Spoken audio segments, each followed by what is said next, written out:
What's going on, everyone? Welcome into another episode of Golf on Tap. As always, I'm Jack Bushman, joined by Ross Baran. Today, we have none other than Tweeth Mitchell joining the show from the Takesmen. You may recognize him, the president of Visor Gang. We're very fortunate to have him on, and boy, this is an episode I am looking forward to because we're coming off an epic Sunday at Le Golf National for the men's Olympic golf competition. Scottie Scheffler, the boogeyman.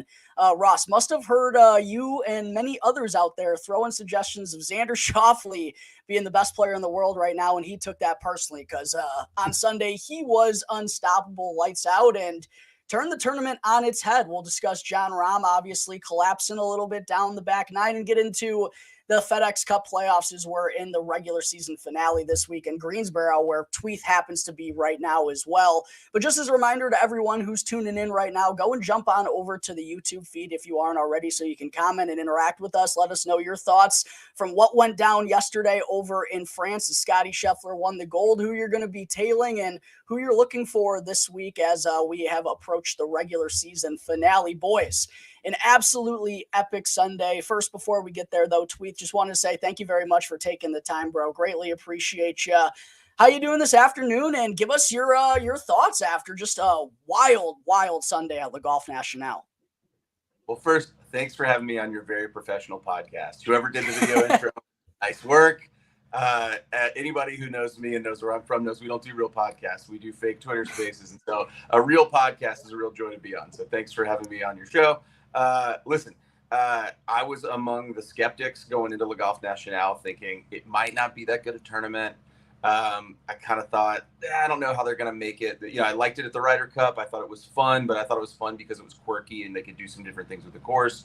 Wasn't sure I was going to hold up at essentially what I hope turns into a major championship vibe with the Olympics. And I was wrong. It was incredible. It was a great weekend. It was a great Sunday. I think we had a great leaderboard. I have Scottie fatigue. I still do, but it's good for the sport when the best players win. And if you look at the podium, it's like, man, there's just no argument that those three aren't among the 20 or 25 best players in the world. And you had the clear best player in the world winning gold. I mean, what? You can't ask for a lot more than that. And I would love to talk about Rahm's collapse and Xander's no-show on Sunday. But I think first we just got to appreciate that was a hell of a podium. And I think the right guys made the podium, and I thought it was a great finish. That back nine was major championship level. Yeah, and not only just the podium, but those top 10 guys on the leaderboard were all like notables. Even if you're not someone who watches golf week in and week out, not watching the PGA Tour when they're on basically every week of the year, they were guys that people know. It was star-studded, and it was really fun to see. Ross, as always, thank you for joining me, brother. Greatly appreciate you. How did you take in the final round, and what was kind of your thoughts of everything, all the whirlwind that went down in that final round? First, I think Tweeth hit it right on the head. Just the way we wanted that to conclude was just absolutely perfect, with star-studded leaderboard, the best golfers in the world all fighting. At one point, we had 8 or 9 guys in contention for the podium on the back nine. And, you know, we're looking at, well, there could be like a 3-way tie for playing for gold and silver. And then there could be another 3 or 4-man playoff going for bronze. And then you had that little tidbit that makes the Olympics cool is like you have the home country native Victor Perez going low. And is he going to go just low enough to sneak a podium? And like, it doesn't matter if you're a huge golf fan, you don't know who Victor Perez is. It's that little thing in the Olympics, like playing in your national country, hosting the Olympics, that's the guy that goes low and almost squeaks in and gets a medal there, where it was another thing that you could just love about the Olympics. Hideki did that in Japan too. Hideki almost did. I mean, it was like almost the same script. And there was only 2 things the podium didn't have that I would have wanted. Number 1, a playoff, right? We would have loved a medal playoff. That would have been great. And number 2, a Korean guy. They got to do military service if they don't get a medal. Tom Kim's crying in the scoring tent. Like every Olympics so far, I've been like, come on, just like I want the story of guy doesn't have to join the military because he won a medal at the Olympics, and we were so close. I wish those two things we would have had. Yeah, there were just storylines all over the place, and the playoff was super disappointing that we didn't get one because it looked like we were possibly going to get two at some point. And of course, you know, the one time I'm like rooting for Tommy Fleetwood to miss a putt, he actually makes it in crunch time to go and lock up the silver and to avoid a playoff there. But going back to your original point, Tweeth, just kind of about the vibe going into this Olympics and not really being sure what we were going to see and how it was going to play out. I think that's a very fair narrative going into the Olympics. And Ross and I kind of touched on that on our episode previewing the event last week.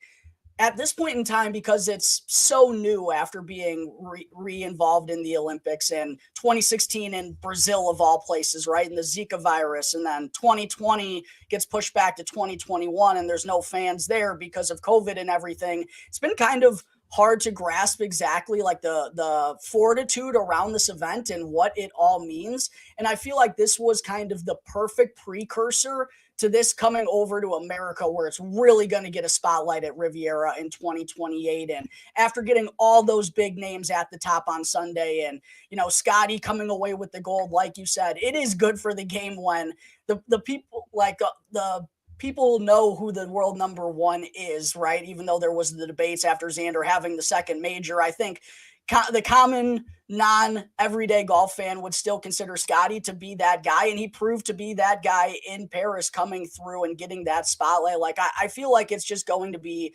such a big build up and almost appetizer to what we're going to get in 2028 when I really believe it's going to boom. And I think this is just kind of the precursor, the setting of the table of this becoming, you know, we can't really call it a fifth major because it happens every 4 years, but I really think winning a gold medal and winning this tournament is going to become so prestigious on a player's resume down the road. Or when we look back at Justin Rose and seeing he won the first gold medal, I really feel like give him enough credit for that as we stand in the moment, right? But I feel like that's going to change with the years coming because of how good this edition of the tournament was.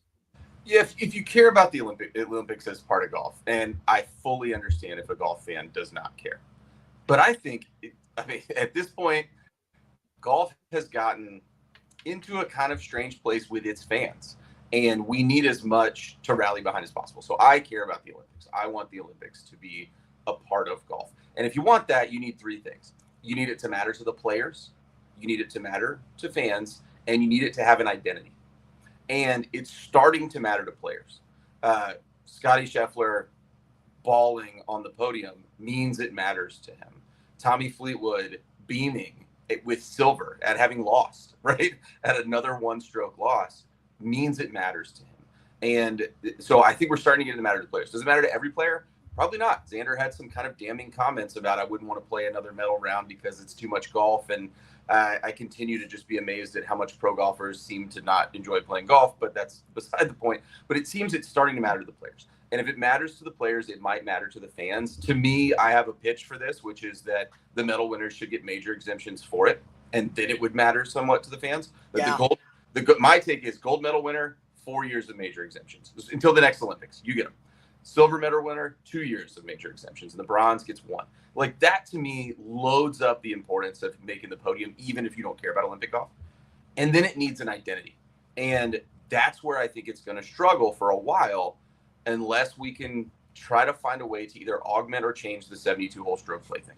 Because it does not have a real identity. Right now it's a 60-man field that's worse than the signature events. So as a tournament, the identity is not there.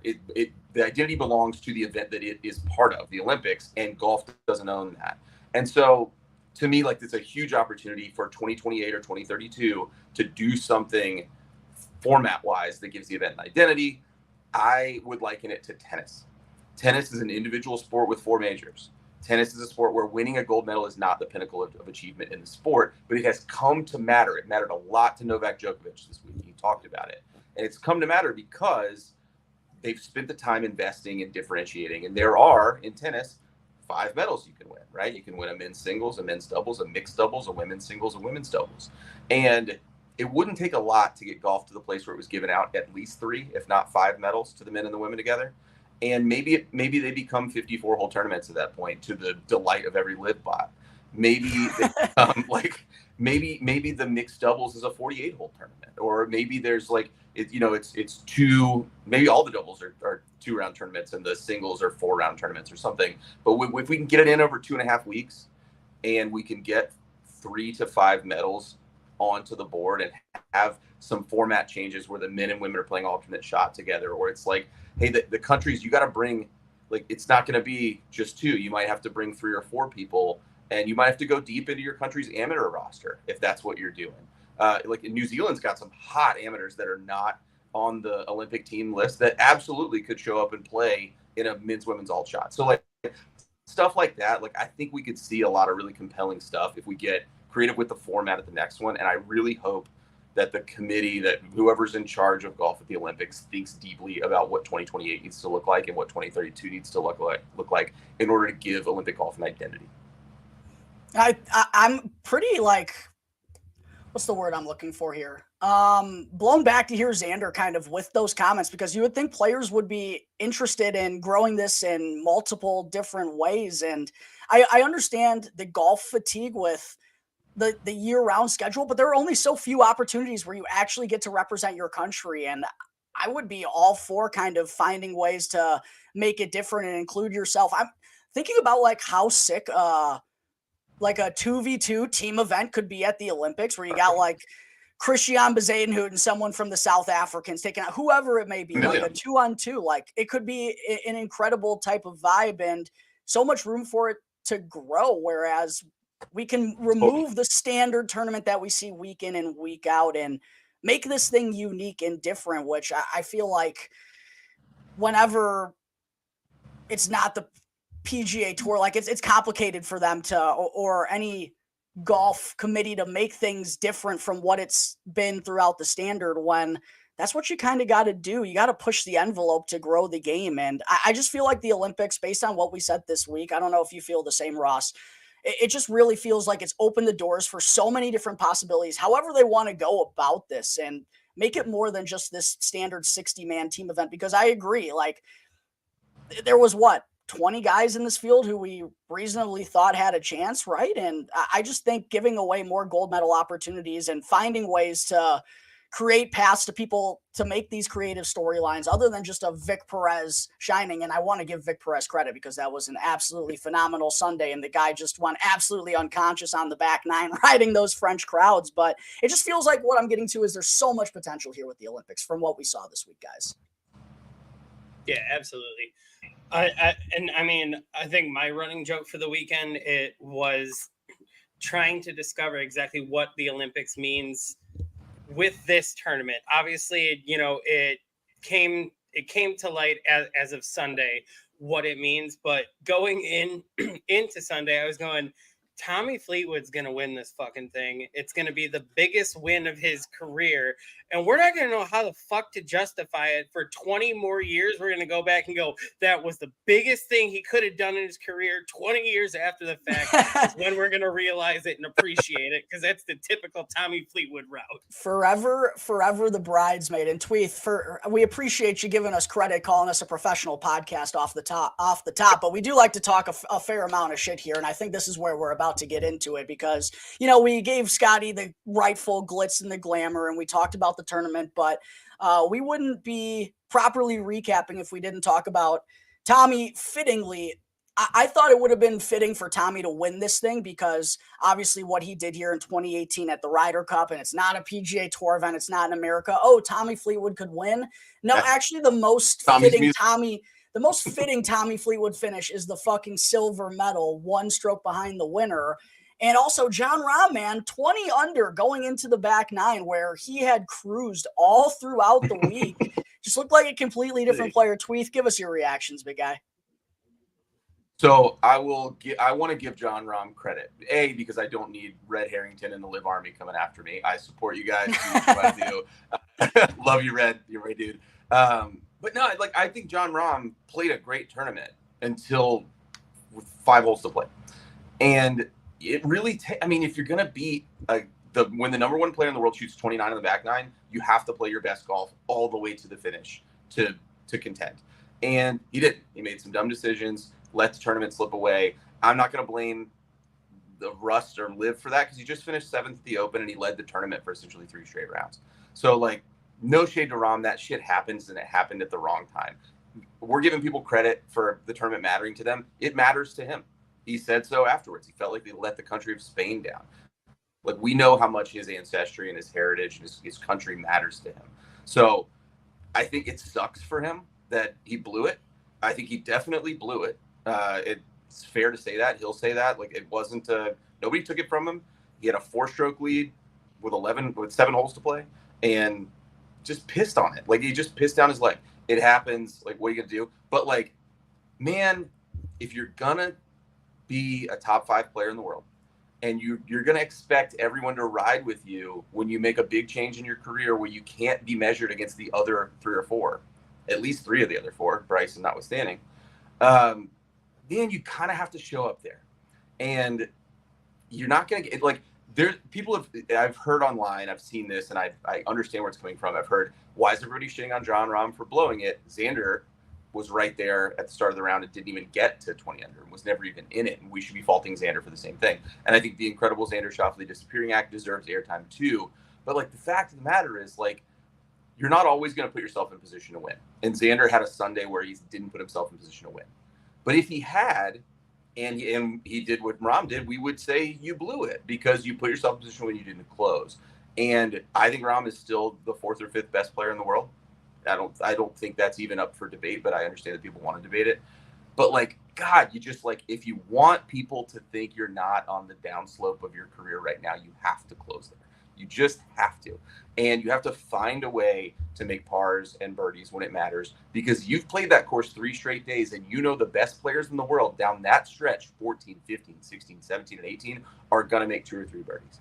And so if you're 4 up, standing on 11, you're saying to yourself, I probably still need to go 1 under, or I at least need to be even par from here. I absolutely cannot make bogey. Certainly can't make fucking double, right? And so, like, I think it's right to fault him, but I do want to give him credit for leading the tournament for 3.5 days, because he did lead. I mean, he was among the best players in the field. And unfortunately, one of the things that's beautiful about the Olympics is among the best players in the field doesn't mean shit.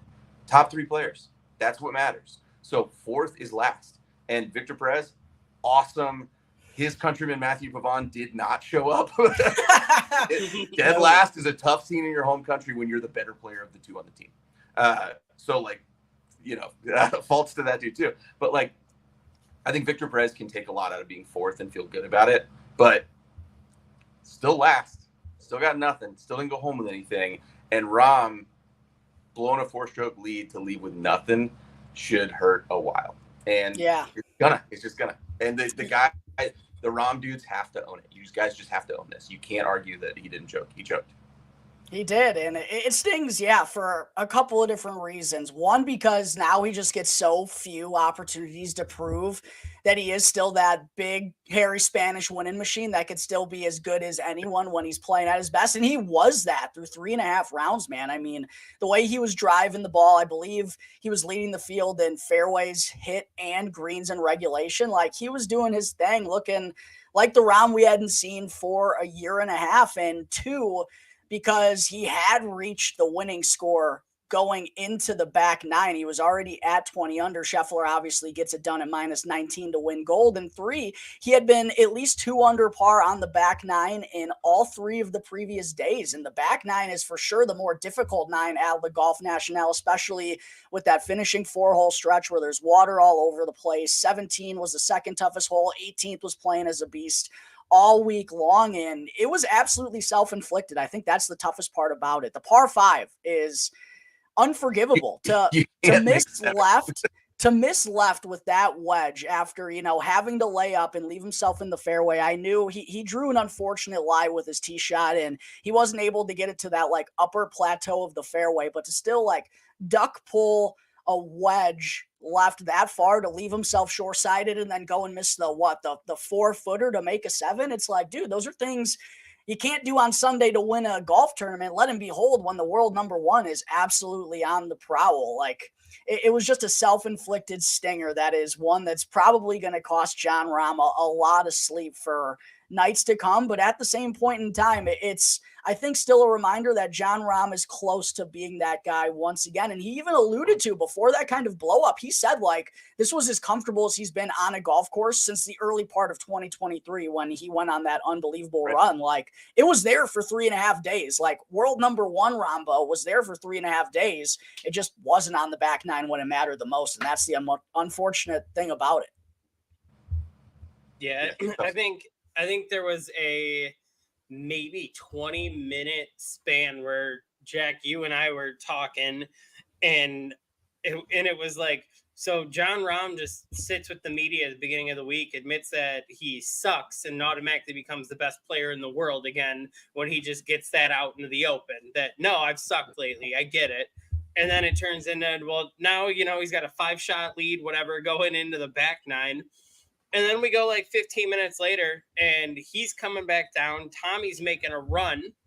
And then like 10 minutes after that, I think I text Jack, and I'm just like, Scotty's going to win this fucking thing, isn't he? Dude, it was the craziest turn because you had texted me, this was before the back nine, you're like, Xander foot on the pedal here on the back nine. And I'm like, it's looking like Rahm's going to be the one to do that. And then little did we know, neither of them were even going to be close in the retrospect of things. Scottie Scheffler goes absolutely bananas. But I am curious, Tweeth, your thoughts about Tommy, because people critique him always for coming second. I think he's rightfully the butt end of the joke, but like, it doesn't hurt as bad as Rambo's does for sure for Tommy. No, and like, winning's hard, right? And like, the thing about the Olympics is there are 3 winners. There's one real winner, but there are 3 winners, right? He got a medal. He won. He got to stand on the podium for his country. And I watched him stand on 18T thinking, is he going to try to make birdie, or is he protecting the points? And I think he was going at that flag and just flared it. Like, I think that shot on 18 into the green was just like, he didn't commit to it. And maybe he's thinking about, hey, do I want to protect the medal here? I was an all-world up and down. Like, like you probably could have given me 90 chances to do that, and I'm not a good enough golfer to pull that off. But especially under that pressure, knowing, hey, if I don't get up and down here, I'm not even guaranteed a medal. I've got to go into potentially a 3-way playoff, at least a 2-way playoff. So I need to do something here. I think credit to Fleetwood. Now, is the bar different for Fleetwood than Rahm? Yes. Fleetwood's never been number 1 in the world. He doesn't have a major. He doesn't have a win in the U.S. The bar is different. And I think I feel like he's a better golfer than his resume. I think everybody with eyeballs who cares about golf watches Fleetwood and says, how the hell has he not won on the PGA Tour? How the hell does he not already have more than 1 major? How is this possible? But golf is friggin' fickle. And there's only 1 winner in every tournament. And there's more talent in golf than ever. And so I can kind of see how the depth of golf course corrects Tommy Fleetwood away from the resume he would have had 10 years ago. And I've said this a lot, but like, that line in The Usual Suspects where they say the greatest trick the devil ever pulled was convincing the world he doesn't exist. I think the greatest trick Tiger Woods ever pulled was making golf cool enough that athletes will play it. So now nobody will ever get to 15 majors again because there's too fucking many of them. And like, the trick that Tiger pulled was closing the door behind him by making the sport deeper. And Fleetwood is the unfortunate, like, Fleetwood would have had a couples career in 15 years earlier. He would have had, like a David Duval run, or like he could have absolutely put together a shot where he's number 1 in the world. But Justin Rose did it instead. Sorry. And he could, Jason Day did it instead. Sorry. And like, those dudes had the mercurial rises, and there just isn't enough room in golf for all the talent to get the resume that it deserves. And some guys have a better resume than they deserve, Justin Thomas. Some guys have the exact resume they deserve, Jordan Spieth. And some guys have a worse resume than they deserve, Tommy Fleetwood. And it just kind of like, that's kind of how the game is now. And it sucks for Tommy, and I do think he'll win. It's ridiculous that we even have to guess if he's ever going to win on the PGA Tour, but I think he'll win on the PGA Tour. I think he'll win a big event. And he may win a major, but to get to this point in his career with however old he is, in his mid to late 30s or however old Tommy Fleetwood is, and not have something to hang his hat on right now is just kind of gobsmack. I just don't understand it. But man, I feel like it's a win for him. I feel like the medal's a win. And I think like the bar just is where the bar is for him. So like, I guess like that's where I'm at on Fleetwood is it sucks that he doesn't have a better resume, but everybody with eyeballs who cares about golf knows what Tommy Fleetwood is. He's an incredible golfer that's just not going to, he's not a Hall of Fame golfer, but He's got Hall of Fame skill level, and that's how the game is now. There's going to be a lot of those. Get used to it, right? In other sports, we call that the Hall of Really Good. Yeah, right. I was gonna say, I love the point that you made, like just with the talent and everything that is out there, because I've made this case with Jack on the show in the past. Someone, even a young up and coming player like Ludwig Aberg, where everyone is waiting for that breakthrough, that big win, for how fast he came onto the tour. And it's like, just look at the time he's playing, man. It's nothing against his game, or does he have the stones to close it out. It's the fields he's playing against. There's a chance we might not see this big one come for several years for him, for the big breakthrough victory. And it's just the talent that is on the tour. It's the right guy coming at the wrong time. Game's deeper than it's ever been. Nick Duncan and Luke Clanton, who's bringing in, like, there's more talent showing up every year. You watch college golf, and it's unbelievable. Jackson Coyven is unbelievable. Like, I said Clanton, but, like, there's the depth in amateur golf is unfriggin' believable. And the what the tour guys are smart to do, and what they're currently doing, is working on ways to make it harder to get on tour, so that those guys don't upset their apple cart and don't ruin their 20-year career where they have a chance to sneak one of these out. But the fact of the matter is, if it was a true meritocracy, if everybody had to qualify into the tour every year and everyone had to go to Q school, we would have like 80% turnover on the tour. It would be like the entire year you'd be watching people you've never heard of before. And that's kind of because that's how deep amateur golf is. And so what they're doing is like, hey, keep 100 of us, please. Like, keep 70 of us, please. Like, keep as many of us as you can. So as long as we can, build our bones on the tour, we'll stay on and we'll have a long enough career to get into enough majors to maybe sneak one out. And like, I just, it's wild how deep golf really is and how many players can go out and just whip ass on any given weekend. And it's not going to get different. It's only going to get deeper. And I think can I say one more thing about Scottie Scheffler? I was just thinking Go for it. All right. Because I know we talked about the Olympics a long time. We need to preview Wyndham and all that. I think Scottie Scheffler is by far the number one player in the world again, even though last week I said it might be Xander Schauffele. In my opinion, he's the number one player in the world again. But do you kind of want him to go wire to wire in these big tournaments instead of winning big on Sunday? Like, I was thinking about the players, and it was like, wasn't in the final group, shot like 63 or 64, whatever he shot on Sunday, and won the tournament. Here he had to shoot 62. And it's not like he's coming from way behind. Like, he's right there and he's hanging and he's, but I feel like he's not doing the Tiger thing where he's dominating and winning by 12. He's doing like the Muhammad Ali thing where he's like, like dodging punches and waiting you out and then hitting you in the kidney. Like, that's like, he's crafty when you look at the whole tournament and dominant in the last round. And like, I think like if there's a nit to pick with Scheffler, who is probably just statistically the best golfer in the post-Tiger era at this point. If there's a nit to pick here, it's like, I want to see him win by 15. Like, I want him to see him to do something Tiger-esque. I want to see him show up at one of these big tournaments. I don't care if it's the players, but like either like an event we all give a shit about, or the Olympics, or something like that, and like show up and just beat somebody's brain in, and just like like talking about like Ted Scott uncorking the T flag or the pin flag on 18 when they're still on 9. Like, that's what I want to see out of Scheffler, is like just a no doubter, never in doubt, 10-shot victory. And like, where he has those convincing 5- and 6-shot wins, they're not in those tournaments that we like truly give to. Somebody's going to say, what about the 22 Masters?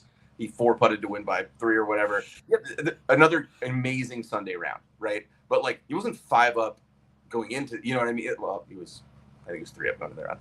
Anyway, you get the idea. Like, I want to see just an absolute like kick to the ribs Scottie Scheffler performance where he says like, yo, it's me, guys. Like, I'm the guy. Like, stop looking around. Stop trying to make the Xander case or the Rory case or the Bryson case or the Rahm case or whatever. Like, shut the fuck up. Me. And maybe we get that this year, next year at one of the 4 majors. But like, God, I just want to see. That's what I want out of Scottie next, is just one kick to the face win. Yeah, one like touchdown. Ditch the boogeyman narrative. Yeah, right. Yeah, exactly that. Right. Yeah, like just one where like, hey, don't even go to sleep. Like, it's gonna happen, so don't. Don't worry about the boogeyman. I'm here, motherfucker, while you're awake. That has been the kind of weird part about him is these final rounds. I was trying to find the tweet. Someone had, I thought I reposted it. Maybe it got deleted or something, but his final rounds have just been unbelievable. Like he's been the come from behind. We saw it at the Players Championship. Obviously, he chips in and it's like, oh boy, here we go. And I think he was 7 shots back when Rahm had 9 holes to play, or 6 shots back of the lead on Sunday in Paris. He's definitely going about it in like it is dominant, but it's a weirdly dominant fashion where even when he's seemingly not in it on Sunday, he goes and pulls one out by being the best on the final round, where as in like everyone's nervous, he's not, and he's able to play his best on Sunday. But yeah, I would say like the next thing for Scottie is like clear the field victory lap, wire to wire. I'm winning this thing by 12, Tiger US Open style. Like we haven't seen that Scottie. We have Pebble Beach Tiger performance one time. Right. That's the next one, but that's when I think you're at a level of greatness. Is that's when that's where the bar is now for old Scottie Scheffler. I think, man. I know the Olympics. I don't think technically goes into the qualification for Player of the Year. But man, after Scottie wins that one, even with the FedExCup still up in the air, and even with Xander getting 2 majors, I think it's hard for them to go in any other different direction. Yeah. Do you have anything that gets voted on by people with eyeballs? It's going to be a part of the calculation. Like it's people saw it, right? And so like it should be how it's in their heads. So it's there. It's it's funny how it was just so obviously Xander until it wasn't. Yeah. And now it was the only thing Xander can do is win the FedExCup. If he wins the FedExCup, then maybe it's him again. Someone pour one out. Someone pour one out for the Xander Player of the Year run that was 6 days long. Yeah, totally. But final you guys ever make women's Olympic picks? Sorry, what'd you say? You guys want to make women's Olympic picks before you move for the Olympics? I was just thinking about that. Like, do you guys? I don't know if you guys pay attention to women's golf, but it's going to be a really, really good. Now that I've seen that course, I think it's going to be this week. The women's tournament is going to be a really, really, really good close tournament. That's a course where like the ball strikers in the field are going to show up and show out. I think it's going to be a really, really impressive tournament. I admittedly am not as in-depth into the LPGA scene as I am the PGA Tour scene, but what I will say before I turn that over to Ross is this course, I think also, Le Golf National, I think was really big in kickstarting how big golf in the Olympics will be, because this was a phenomenal course, has been a phenomenal course on the DP World Tour. And Ross, when we talked last week, I mentioned how this finishing stretch at Le Golf National, it seems to always throw a curveball into the leaderboard. We saw it 2 years ago when Guido Migliozzi, he went Scottie Scheffler and shot 9 under 62 on Sunday to go and win that thing. Ryo Hisatsune the year prior had kind of come up from nowhere as a couple of guys blew it late down the stretch. Like this golf course just makes for the dramatic. It has a flair for the dramatic. And I think that's going to be big for both the men's and the women's. I personally don't really have much of a take on it, admittedly, but I know Ross has got some 2 cents on this matter for you, Tweeth. Yeah. I have a 3-person card going into the weekend. Obviously, you have Queen Nelly at the top for me. But then I followed up with Brooke Henderson and Minjee Lee. Ooh, I like Minjee Lee. That's sneaky. I think the Swedish team, the Maya Grant, Lynn Stark. I feel like I just Lynn Grant, Maya Stark. Thank you, Lynn Grant, Maya Stark. That team is, I think, really strong. I really like the Thai team. It's Ataya Titicum and Patty Tabatanikic. That's a really good team. But my number one bullet in the chamber only is Leona Maguire. I think she's got stones. This course requires boldness. She's one of the best iron players in the world. Leona Maguire. That's my pick. Hopefully I come back here. Do the victory lap. Get a couple ringers. Hey, maybe you go with the double, as we're about to get into this week's Wyndham Championship. Before we talk about the betting board, though, fellas, this is obviously the last week, for players to get into that top 70 of the FedExCup. And Tweeth, your boy Keith finds himself on the outside looking in. We're gonna need a big week from him. You got any confidence in the lad? No. I wish he could putt. At this point, no one in the world can question how much I love Keith. He's my guy.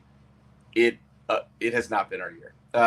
We're venturing further into the wilderness. Had a lead to play with on a Sunday, and shipped it all over the course, and since then has not been great. Lost a caddy, making some swing changes. I think let's take the rest of the playoffs off. Let's get out on the boat. Let's do some fishing. Let's get on the range. Let's work on our game a little bit. Let's come back for some fall events and build some momentum. I don't think we're getting into the playoffs, Keith. I'm sorry, buddy. Maybe go on a little bit of a shopping spree, get the mind right, couple new sweaters, couple new visors, get the game back on track for next year. Because I'll tell you what, stop at Sid Mashburn and just get fitted. Like we just do some shit, Keith. 100%. I'll tell you what, though, man. Even though this year has not gone the way it's wanted to for him, his ball striking numbers have legit been great. Like all year long. If he could just figure out the short game, like there is reason to believe he could turn it around and pull off a win next year. I'll tell you what. I do want to give a shout out to Ricky Fowler, though, before we talk about this a little bit more, guys. Ricky Fowler, currently still behind Tyrrell Hatton in the FedExCup standings as of right now, said, you know what? Fuck it, boys. I'm not making the playoffs. Didn't even show up to Wyndham this week. What a vibe. What a vibe from Rick. Said, you know what? I'm not making it this year, boys. I'll see you next year. He would have had to win, right? I mean, it was like he would have had to win. Right. So, just take the week off, man. What do you have to prove? See ya. We'll see Rick in 2025. Hopefully better days for him, because it has not been a very great season for Rick. Ross, I do want to ask your thoughts about Matt Kuchar going into this week. He wrote an article about his 17-year streak that maybe not a lot of people have heard of. He's made the FedExCup playoffs every single year. However, that streak is in jeopardy this week, my friend. His Cooch Daddy sits 113th in the FedExCup standings, but is coming off a T3 at TPC Twin Cities, nearly took that thing down. Ross, you got any high hopes for your boy Kuchar this week? Unfortunately, all good things come to an end. I just feel like it's a little too late and he's a little bit too far down. I think the 3M was where if it was going to happen, that was going to be the magic, and just came a little short. I do have a player when we do picks that I do think is going to be a high one to ride in for this final week below the cut line, and for a very good reason. All right. Looking forward to it. I do want to shout out two guys who are currently on the outside looking in. Victor Perez is currently the first man out. He's number 71 right now, obviously riding some high vibes, but is coming off a little bit of a travel from France to Greensboro this week. And then also Nikolai Højgaard at number 80 are probably the two notables, I guess you could say, who stand out on the outside looking in right now, who are trying to get into the top 10. Other than that, there's not super notable names who are on the outside. I mean, Bo Hostler, I guess you could say, is he hasn't really popped up all year long. Anyone else notable to you, Tweeth? Well, so Bo Hostler, Visor Guy. Visor Gang, of course. He's been grinding. I like Andrew Putnam a little bit. Ross picked him at the 3M podcast. I think he's got a good head on his shoulders. Lucas Glover did it last year. Is he going to do it again? And listen, I picked this guy last week and he shit the bed, so I'm not saying this is a pick, but it would not surprise me if Lee Hodges played well at some point. He's a great player. That's one of those dudes who has a way better game than his results would indicate, and just is maybe in the wilderness right now. So not picking him, but it wouldn't surprise me if it clicked. So, and he's in that 70 to 80 range where top 5 maybe does it. Yeah, I was hoping Lee was going to have a better performance as the defending champion at 3M. That did not go as planned, as I watched a lot of him playing dog shit golf on the marquee pairing on ESPN Plus those first couple of days. Putnam, Ross was on him at the 3M Open, and an unfortunate weekend because he had himself in contention there, and a real opportunity kind of squandered to get himself in that top 70 there. You mentioned Lucas Glover, man. One of my favorite stories from last year was Lucas Glover seemingly conquering Father Time and winning back-to-back of all things. Following up winning the Wyndham and actually going and winning a playoff event was absolutely incredible. He's in the something swampiest similar. ass fit anyone's ever seen. Dude, I mean, people will one of the enduring golf Lucas images of all time. No, that is an image that will never be able to be burned out of my mind, especially because I had a Glover ticket at St. Jude, 125 to 1. And I'm like praying that this guy with major swamp ass like doesn't melt down in the 95-degree heat against Cantlay. Yeah, what a time to be alive. The summer of glove. He's gonna need something big this week in order to get back into the FedExCup playoffs. But before we kind of wrap things up, let's talk about the Wyndham Championship this week, fellas. And Tweeth, I do want to ask you for our audience out there who may be tuning in, wondering who we're going to be tailing, who we're going to be backing, who we're going to be fading. As someone who is in Greensboro, I'm curious what you're hearing about the weather situation or kind of what you're dealing with at the moment, because Tropical Storm Debbie is creeping in, and there are reports that the Wyndham Championship Thursday, Friday, and Saturday, a lot of rain could be coming, winds higher than usual this week. What's kind of going on with semi boots on the ground, not at Sedgefield, but in the greater Greensboro area? It's hot. It's hot today. It's sticky. It's muggy out there, and the rain is coming. We're going to be on the, northwest side of the storm, which is just flinging all the water everywhere. So I would expect wind. I would expect water. I think that means, I don't know if it means mutters necessarily, but it definitely means players who can play in soft conditions and make birdies. And so I think it's like target golfers. I'm not sure the winds are going to be all that high at this far out of the center of the storm, but the moisture is going to be there. And so who can play in soft, kind of swampy conditions and still make a bunch of birdies? I wouldn't be surprised if it was preferred lies the entire time. It sucks, but it's you have to do what you got to do because it's going to be swampy. But yeah, man, give me like an iron player whose proximity to the hole is good. Who can carry it a ways off the tee because it's not going to roll. Even though that's not historically been what's necessary at this golf course. I think when it gets wet like that and they start plugging in the fairway, that maybe takes your Brian Harmons out of the equation, where when it's drier, that's a guy to look for. Kisner won this event. If it's swampy, probably not his year, right? That kind of thing. So, I think that's the profile, right? It's like guys who can carry it and guys who get it close. Shocking, right? It's funny how that wins golf tournaments.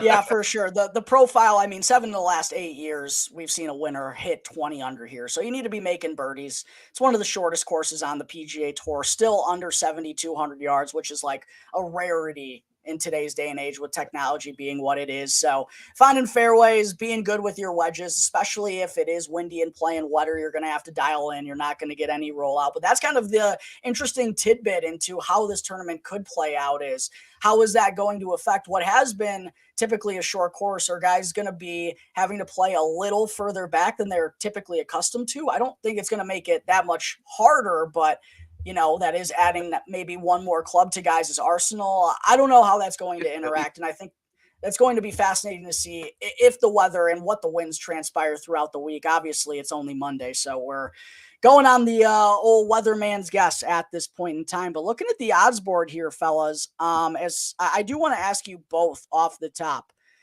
as someone who's been betting Sungjae in the last few weeks, it's tough to see him at the top here. 14 to 1. I think 16 to 1 is the biggest number out there. He's been playing so good, and I've been backing him at big numbers, and I want to back him again, but at that price tag in an event like this where it feels like it kind of does lead itself up for grabs. We saw Lucas Glover win it over 100 to 1 last year. We saw Jim frickin' Herman win this event a couple of years ago. So it really is one of those tournaments. I'm curious your guys' thoughts on Sungjae. Ross, I'll turn it over to you first.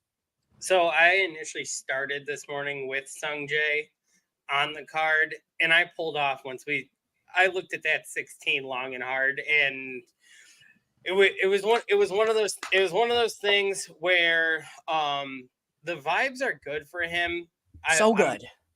I like the performances. Him and Willie Wilcox just look like they're fucking crushing it together right now with in terms of the vibes, and I feel like maybe it's coming, but I had to pull it off the card at 16. If it was sitting in the 20s, you probably get me in there, but I couldn't go under 20. It ended up being a pull for me off the card. Yeah, no, I understand it. Tweeth, what are your thoughts? Also not on Sungjae. Love the guy. One of my favorite players to watch. Just everything about that swing is poetry to me. But just doesn't feel like the week, right? It's a week where it's going to be clumped together. There's going to be a lot of like lead changes and who can make birdie and 2-shot swings and stuff like that. And I just I don't have a ton of faith in Sungjae to sort of outlast a really thick clump of dudes. When it's something where he can set himself apart with his iron game and there's maybe 2 or 3 guys chasing it and he just needs to go sprint to the finish, I see that. I'm not sure I see him like getting into a scrum and coming out of it just from a narrative standpoint. Now I have to say to your listeners, I'm not smart. I don't gamble the smart way. I gamble the dumb way, it's on narratives and what I think my heart says and shit like that. So like, this is not qualified gambling advice. I'm not your financial advisor. I'm not even a fiduciary. I'm not obligated to act in your best interest. But don't just not the week for Sungjae, man. Wait for the longer odds. Give me like a 25 to 30 to 1 Sungjae week and just load up then. Not this. Yeah, it just feels like on a course like this, it's really hard to separate yourself where guys are just hitting so many wedges into greens, right? They're so close to proximity. Like it's hard to separate yourself because if you're a PGA Tour player, you're probably a darn good wedge player, right? And like betting the one guy who's under 20 to 1, despite him playing really well, feels like a hard one to pull. So I don't ultimately expect that I'm going to end up on Sungjae, but was curious your guys' thoughts around You won't hate yourself when you miss the 14 to 1 Sungjae week. It's not going to hurt you, right? You're right. Like, whatever. That one, get the next one. It's not the end of the world one. But I'm curious, what are your guys' thoughts about the top of the board here? Because after Sungjae, we got Billy Horschel. Billy Ho loves himself some Bermuda putting surfaces, and we didn't get to see him at the 3M Open after he withdrew following his runner-up finish at the Open. This is his first start since then. We got Shane Lowry, who kind of like Jon Rahm-esque, except on Saturday, blew the Open. He's in his first start since then. Siwoo Kim, who's been great here historically. Brian Harmon's at 28 to 1. This feels like a good Brian Harmon track. And then we got Cam Young 30 to 1. Ross, you got any of these big 6 on your betting card this week? When I tossed Sungjae, I did swing back around. I do actually have Shane Lowry on the card at 24. Man, I'm torn with Lowry because I trust him to be there. I don't know if I trust him to win, but I trust him to be there. He's going to hit a ton of fairways. The irons have been good.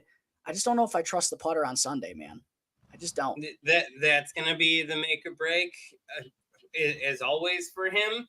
I think he's going to play himself into contention. I think he's going to be there. It's going to come down to Sunday. Does he actually drop those putts? Will be interesting to see. That's for sure. Tweeth, any of these guys at the top of the board catching your eye at all? I'll say that I love and respect the Shane Lowry pick. Not on my card. Love it and respect it, though. One of our fellow Takesmen, Bryce Sandel de Chambly, has a long-standing feud against old people or fat people doing anything. He doesn't like it. He doesn't like it when fat guys win. I love it when fat guys win. So he's furious right now. If he's not watching this, I'm going to force him to listen to it because I think that's a great pick. It is, however, not on my card because I have a different guy who is rested and ready and a Gator. Give me Billy Horschel. Billy Horschel at 22 to 1 is at the top of my card. Bullet on Horschel. Come on, baby. He can putt his ass off. Like, I'm not worried about the putter at all.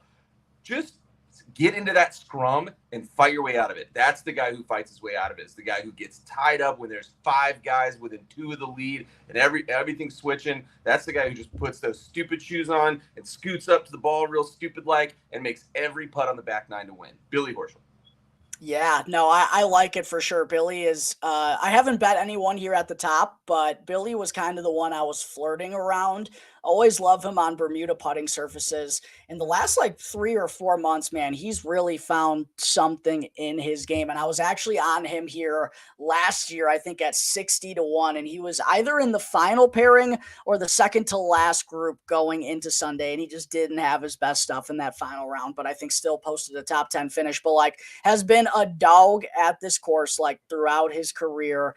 I'm all aboard the Billy hype train. I don't know if we're going to get backwards hat Billy. Actually, we might get backwards hat Billy this week. Thinking about the weather, come on. That could be a fucking vibe. And thinking about not having money on backwards hat Billy at the Wyndham where he absolutely cooks, that could be nightmare fuel. So I really do like Billy at 22. Again, I haven't bet anyone yet, but I was thinking about Siwoo a little bit at the top. The guy just can't make a putt to save his life, but Keith Mitchell-esque. His ball striking has been phenomenal. He's just pissed it away with his short game all year long. But this has been his happy place. He's got a win here, and I think 3 other top 5 finishes. Those were kind of the 2 I was thinking about here at the top, but I really do like the Billy shout. Going to the next range, though, we got Aaron Rai, Akshay, Bezadenhout, Davis Thompson all at 30, 35 to 1. Spieth, Cam Davis, Min Woo are the last 3 before 50. You got any of those guys, Ross?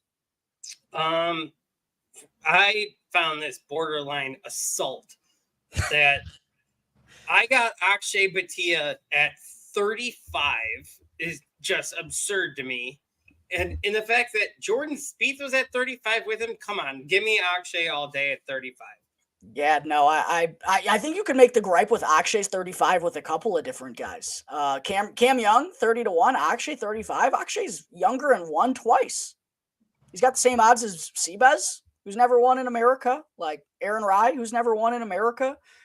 I completely understand Akshay at that number. Like it's a very, very fair number for sure. I also love Akshay. You guys know I'm like deep into the Akshay clan. Like that's a dude I love. Big time. However, there's another guy in that group that I had earlier this year, and he had a win stolen from him a little bit. And I've been kind of waiting for my next spot. I've put tasters on a couple of times.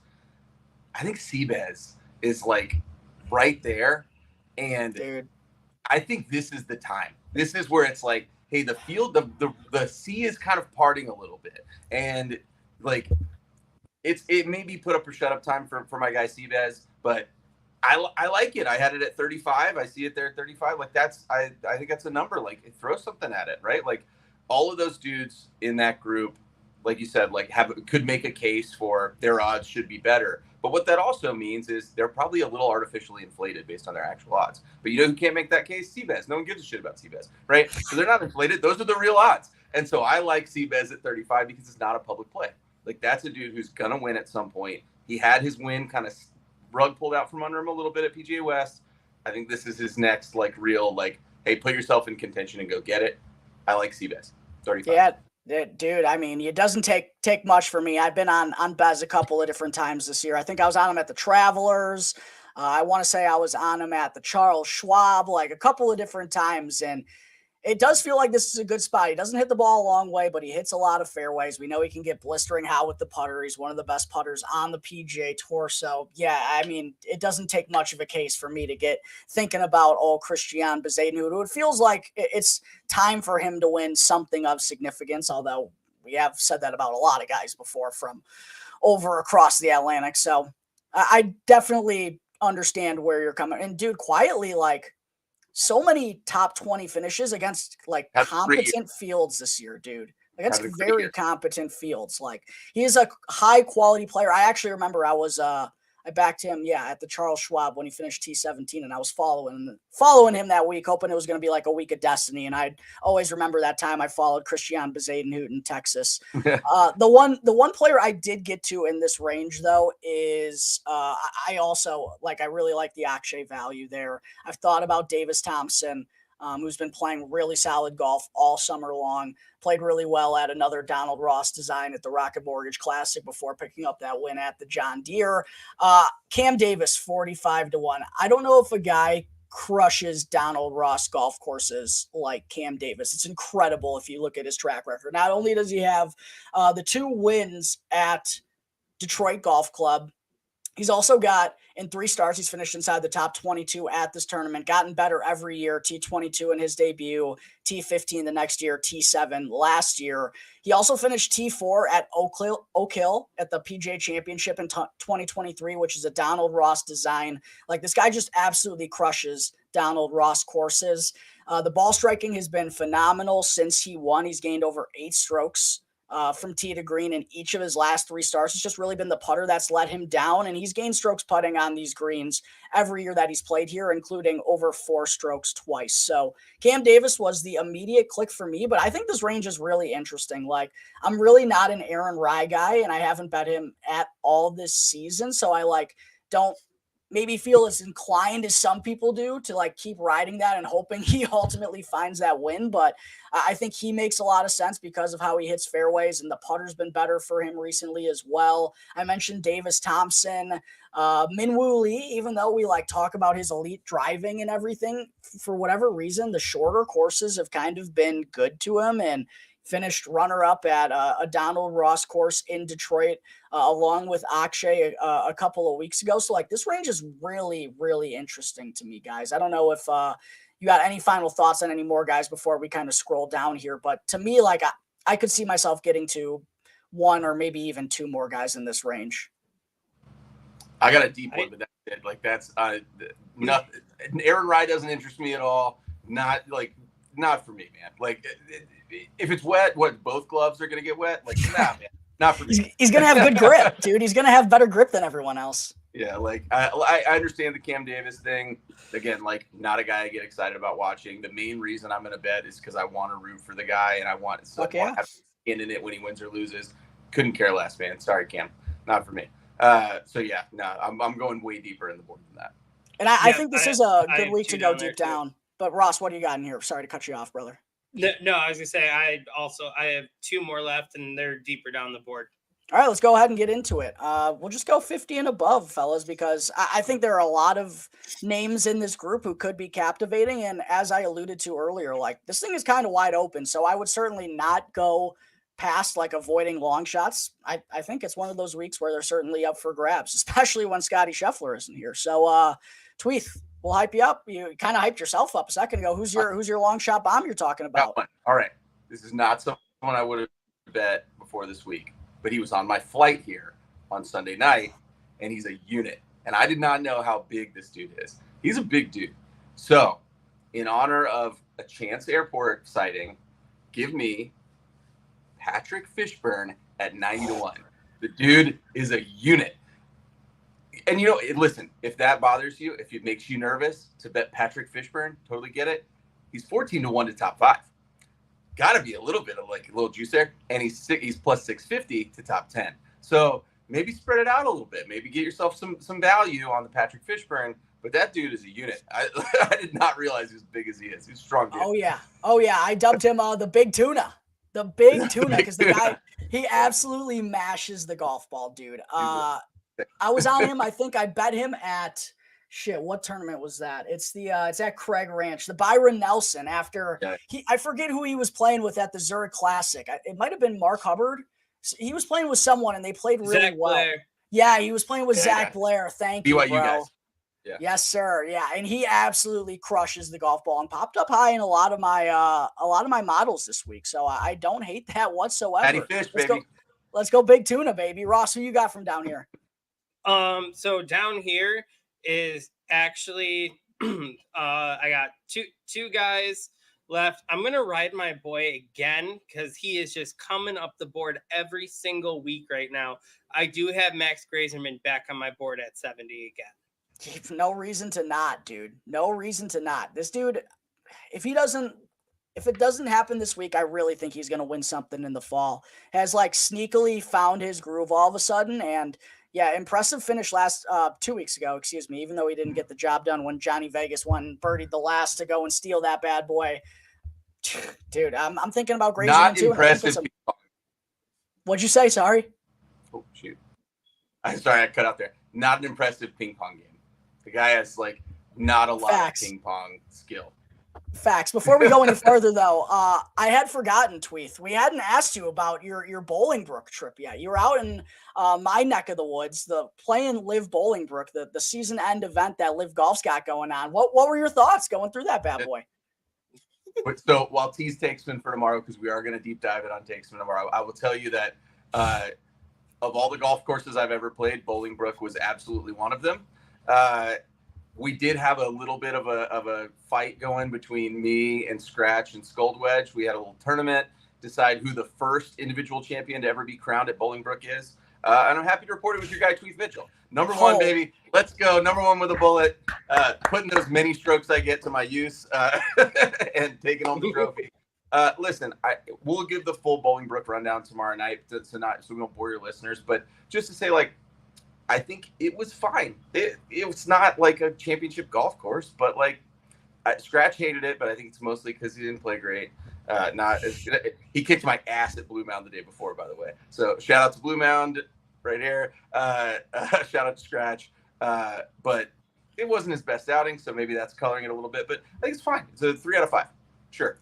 Great. Definitely be sure to everyone out there, go tune into the Takesmen tomorrow to get the full rundown on Liv Bolingbrook and a good time out there. But continuing over, Ross, you said Max Grazerman 60-1. I didn't want to cut you off from your second pick that you have from further down here on the board. Who else you got, brother? So my second pick, we already teased.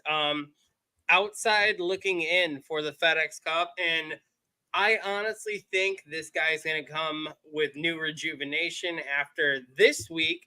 The vibes he's riding, I have Victor Perez at 75-1. I think is going to show up at Wyndham and kick some ass. You're not worried about the Olympic hangover? You don't think like that flight and all of that is just like it's too much? Not for him. I think if anything, he's right. He's going to ride off the vibes that he had Sunday. I think he's got a little bit of a chip on his shoulder, finishing 4th, and now one spot outside the FedEx Cup. The best way to get in the FedEx Cup playoffs is you just fucking win, baby. Yeah, we did. I was curious about that, Ross. I was going to ask you the same thing if you were worried about a little bit of a hangover, but I feel like Vic Perez, he's got the mission in his sight. He saw it on Sunday. He did everything he could at Le Golf National in front of his people. I hope he's going to be able to keep the momentum going, though, as he doesn't have quite the same crowd fare in Greensboro this week, especially with the weather being slated for what it's going to be. But I understand the Vic Perez play, baby, and did play super well at the RBC Canadian Open, where I was on him, a shorter positional style golf course, so I do understand that. I've only made one bet from down here, fellas. I just jumped aboard the old man bandwagon. I didn't get Glover here last year. I did get him at the St. Jude, but I just hopped aboard Matt Cooch, 100-1. Thought it was good enough odds to see if he keeps it going. He's probably going to need a win to keep the streak alive. And if I don't have money on it after seeing what he did last week, I'll be feeling like a little bit of a dummy. And he actually had the best approach week of his entire career last week, which you could argue is probably going to be hard to follow, but he has been on a nice little run here with his irons and like incrementally getting better. I'm a sucker for a good story. What can I say? And 100-1's an easy ticket for me to get aboard. So that's the only bet I've made from down here. Strong hedge potential there, right? He gets into the top 5 on Sunday and you can throw a couple flyers out on some of the other guys, like give yourself a little hedge. I like that. That's fine. No doubt about it. But just some other names that I'll shout out that I am thinking about at this point in time. And I'll probably be having a final bet show going down with Joey Ricotta on Wednesday. So for everyone out there who's watching right now, be sure to stay tuned for that. Mark Hubbard, 100-1. Someone I was thinking about. Taylor Moore, 80-1. He's someone who has played well on Donald Ross designs throughout the course of his career. Also, just thoughts on this guy. Nicky Dunlap, 90-1. A third win seems like a bit much, but fuck, this kid can make birdies in bunches. If he's anywhere near the top 5, it's like you have to throw a live bet on him. The dude's a killer. He's got it. He's just got it. He's either gonna win or he's gonna miss the cut. So it doesn't like you'll know by Friday which it is. Right. But he's got winning upside. Like no doubt about it. Big time. Another big time hedge play. Like hey, if he's around there, you have your Kuchar 100-1. Throw half of that or some of that on Dunlap and see what happens, right? Yeah, no, definitely. I'm thinking about him for sure. I was thinking about Gracerman as well, Ross. I don't know if I want to bet Ben Griffin. I've bet him the last couple of weeks, and he's missed the cut. I feel like a schmuck for betting on Ben Griffin, who can like barely see out there after getting eye surgery. So I'm still kind of like Meisner at. He's up let me there. find it. Yeah, I think he's a little bit further down. Where is that's another like I'll throw that out there too. I'm still on Patty Fish, but like SMU, come on, Mac Meisner.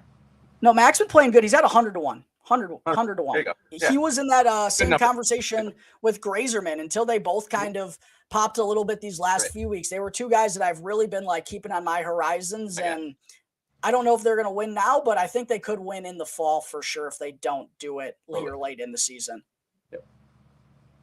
We got a nice comment here from Homo Speethan about you, Tweeth. I walked in a net par from like 10 feet on hole 7 to win the hole from Homo Spiethian. So sorry, buddy. I'll never do it to you again. I didn't think it was in. Had a good step in on that one. Oh, I was 6 feet out and I was moving. Oh, love to hear it. Love to hear it. Love to hear it. Any other shout outs you guys want to give before we kind of tie a bow on this? We just got up over an hour. Any final thoughts? Any last players you're keeping an eye on? Any storylines that we hadn't covered as of yet before we kind of wrap things up? I was already talking to Tweeth this morning about it. This feels like a week for me that's going to be like that Friday, Saturday. There's probably a live bet thrown in when the board starts to form a little bit more, because it's so wide. This one feels so wide open, and with the weather conditions and everything coming, I feel like you're going to get a good vibe by late Friday, early Saturday, where maybe throw an extra person on the card when we kind of know and see what this tournament exactly is. Yeah, I think that's fair. No, like this has been really fun, guys. Thanks for having me on your show. It's been a great time. Thanks for showing us how real podcasters do it. We do our best over here, Tweeth. We're very grateful for you taking the time to join us here this afternoon. To everyone tuning in, make sure to go and follow Tweeth at Tweeth_Mitchell on X. You'll be able to tune into the Takesmen that goes down every Tuesday. Check them out tomorrow night so you can hear Tweeth's full thoughts on Liv Bolingbrook, where Liv is going to be playing their team championship here this year, believe it or not. Also, one final thing I forgot. I got to give shout out to my boy Rico Hoy, 175 to 1. I'm a sucker for Rico. He's been knocking on the door the last couple of weeks. So I'm going to, yes, sir. Rico's got that swag, baby. Rico's different. If you're on him and he wins, you got to get your ears pierced with the money. Fuck, dude. Actually, if you're on him, when he wins, you got to get two diamonds. You got to get, or at least fake ones. You got to get your ears pierced if he wins. All right. I'll live up to that end of the bargain if you promise to come back on the show sometime sooner rather than later, Mr. Tweeth Mitchell, because we had a lot of fun talking with you and are grateful for your time. Anytime, guys. Appreciate it. There we go. Tweeth just talked me into betting Rico Hoy, and if he wins, I'll have to go double iced out Rico Hoy style. That'll be a whole lot of fun. Yeah. To everyone who tuned in, thank you as always for joining us on another episode of Golf on Tap. A quick reminder as well to go and follow Golf on Tap wherever you get your podcasts, Apple Podcasts, Spotify. It's all 100% free. And go and show some support as well on X by following at On Tap Golf. You can find me at Jack Bushman 2, find Ross at RossJohn22. And again, go and check out Tweeth at Tweeth_Mitchell. Fun episode as always, boys. Thanks again to everyone who tuned in. Crack 'em, lock 'em. We'll see you next time.